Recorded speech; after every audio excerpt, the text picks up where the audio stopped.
There may be some parents out there who feel a little discouraged, a little overwhelmed, and hopefully they'll feel encouraged just to rely, do their best. I mean, put forth their best effort and rely on the power of the atonement, and call down the powers of heaven to maybe make up for where they fall short.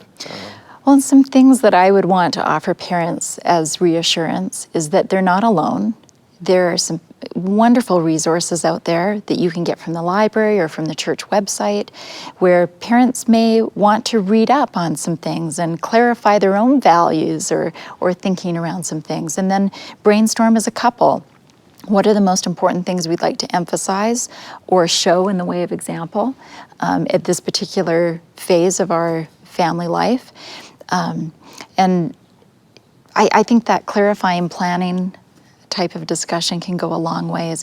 And also too, it's okay. I had one mom recently say to me, but Jill, I just feel so uncomfortable with this whole area of discussion.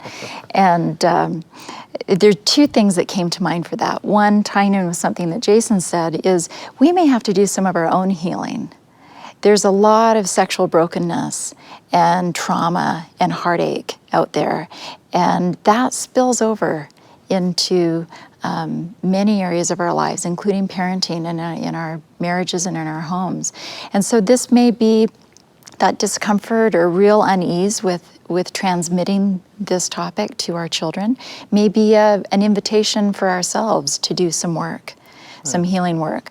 Also, I do have a testimony that when we are teaching truths, that we are helped, and for parents to be reminded of that. There is a lot of help when we are arming our youth with those truths.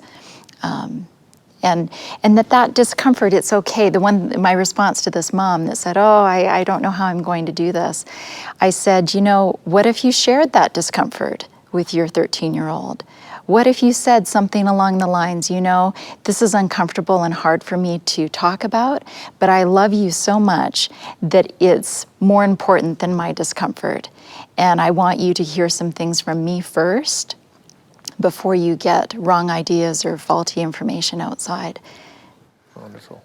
Quick add-on, real, because I have found for many, we're so afraid of inappropriate sexual materials or sources that sometimes our reaction to that is no education or sources. Right? And so we're so afraid of accessing something inappropriate, but to understand that if we're prayerful and we have, you know, the correct purposes, that we can appropriately look for what we might need, and to look for the sources of learning, of understanding, the book, the website, the thing that can help us, and to appreciate that we do this in other parts of parenting sometimes, I think quite easily.